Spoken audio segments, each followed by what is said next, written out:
Hello everyone. In this video we are going to see the age of Wordsworth from 1798 to 1832. The older poets. Come, let's go. The age of Wordsworth is also known as the age of the revolution in the history of politics and of what is broadly called the romantic triumph in that of literature. Though when we speak in this way, we have to remember that the triumph of romanticism was accompanied by that of naturalism.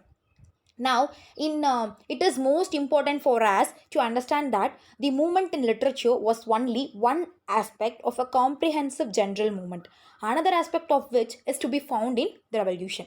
At bottom, both the political and the literary movements were inspired by the same impatience of formulas, traditions, conventions, and the tyranny of the dead hand, by the same insistence upon individuality and by the same craving for freedom and the larger life.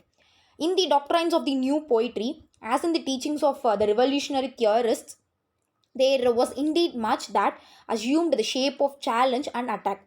So the long accepted rules of art, in fact, they prescribed rules of any kind. They were treated with open prompt. The reaction against Pope and the Augustine school became aggressive, and the principle of spontaneity was everywhere thrust to the front.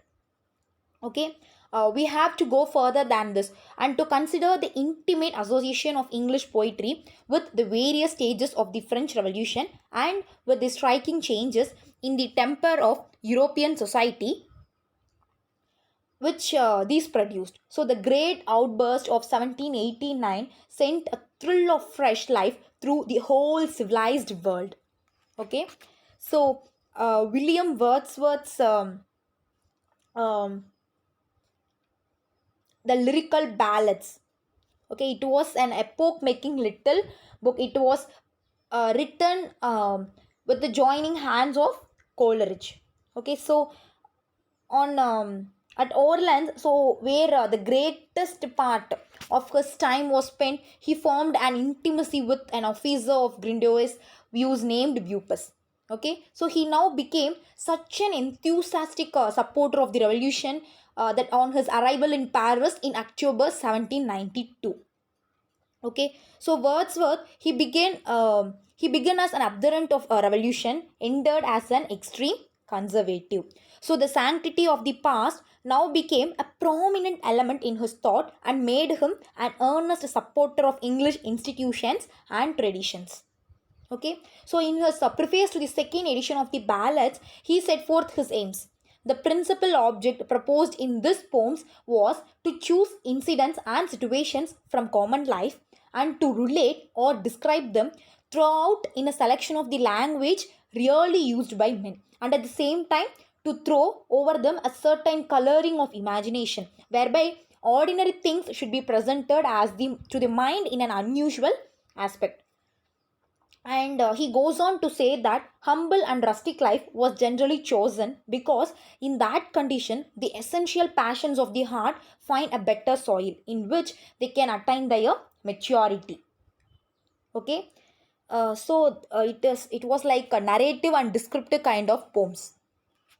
Okay, and then as Pope is our greatest poet of the town and of artificial life, so Wordsworth is our greatest poet of the country and of natural life. As an interpreter of nature, he still holds the first place unchallenged. His love of nature was boundless, and his knowledge of nature was equal to his love. He wrote always with his eye steadily fixed upon his objects, and nothing was too small to escape his attention. And his controlling purpose was to render with absolute fidelity what he had seen. So he has been called, and rightly, the keenest eyed of all modern poets for what is deep and essential in nature. Okay, so the limitations of Wordsworth's genius are very obvious. He had no humor and little passion, and he was singularly deficient in dramatic power. Okay, so when we talk about the general change of opinion regarding him, which was shown in 1843 when on Satay's death, he was made poet laureate. Okay, then when we talk about Coleridge. So he was a boy at Christ Hospital when the Bastille fell, and Coleridge, he gave poetic expression to his political aspirations in religious musings, The Destiny of Nations, and Ode to the Departing Year. But the change in thought, which soon came, shown in his splendid France and Ode, which he himself called his recantation. Okay, and then his personal poems like Dejection and Ode and the poem Work Without Hope. They have some pathetic interest in connection with the tragedy of ineffectiveness, which made up so much of his life. Okay, so Coleridge took the supernatural as his particular province. And then when we talk about Scott, um what to say, he a descendant of families, okay, whose names had figured prominently in the annals of Scottish chivalry. Okay, in his first important publication, The Minstrelsy of the Scottish Border, so it gained some popularity. Okay, so there was an eager public for just such a complete revelation of the interests of medieval story, and um, the lay scored a success which surprised no one more than Scott himself. So it was followed by other romances in verse, of which the most important are Marmion, The Lady of the Lake, and Rugby. Okay, and then he has nothing of the mystical quality and the spiritual power of Wordsworth and Coleridge. He rarely takes us beneath the surface of things. He carries no weight of thought, and while his tone is eminently healthy, his moralizing is of the driest. Okay, Tritus.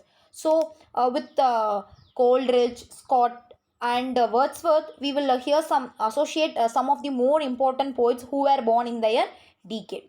Okay, so uh, they are William Lisle Bowles, Samuel Rogers, James Hogg, Robert Southey. We all know Robert Southey. He was a well-known poet. And then Walter Savage, Thomas Campbell, and Thomas Moore. Okay, then Roger, he was a successful banker as well as a poet of a rare combination. Okay, so Bowles, he deserves a word of kindly recognition. Okay, and then when we talk about Hogg, he was nicknamed as the Ettrick Shepherd. His famous works were Kilmeny and The Queen's Wake. So they have certain amount of fancy and power. When we talk about Sade, he had written a number of minor poems like The Holy Tree, The Scholar, and all. Okay, and then when we talk about Lander, he deals with the classic themes as in his Hellenics, or with the romantic as in Gabber. Okay, when we talk about Campbell's, his Pleasures of Hope, which is a much better thing than Roger's Pleasures of Memory. So Campbell, he reflected the new poetical influences of his time. Okay, so when we talk about Moore, he is most attractive to the general reader. Okay, so he has been called the last of our minstrels. Okay, so if the verse often lacks depth of feeling, and it is pervaded by a sentimentalism which has not worn well, there is enough that it is really in it to ensure him a permanent place among the poets whom we classify as singers. And then some of the famous works of Campbell are Lochiel, Lord Ullin's Daughter, The Lost Man. Or these works are really striking, but he is chiefly known today for his vigorous war lyrics. That is A Mariners of England, Hohenlinden, The Battle of the Baltic. So they are ranked among the best things of the kind in the language. Okay, and then the excursion, in the work Excursion, he often indulges for hundreds of lines together in prolix moralizings of the dullest and most prosaic kind. Okay, so Wordsworth's work, it is something part of the general democratic movement of his time. Okay, so then what to talk. The sense of sanctity of the past now became a prominent element, and then it revived for a moment on the fall of Robespierre, only to be destroyed forever by the rise of Napoleon and the events which followed. So then reaction set in, and this reaction led him first to rupture with France, then to the repudiation of the abstract principles behind the revolution, and finally to the complete recantation of all his youthful progressive ideas. So with this, we are coming to the conclusion of this video. Hope you're all clear with all the points which I have discussed so far. So thank you for your patient listening.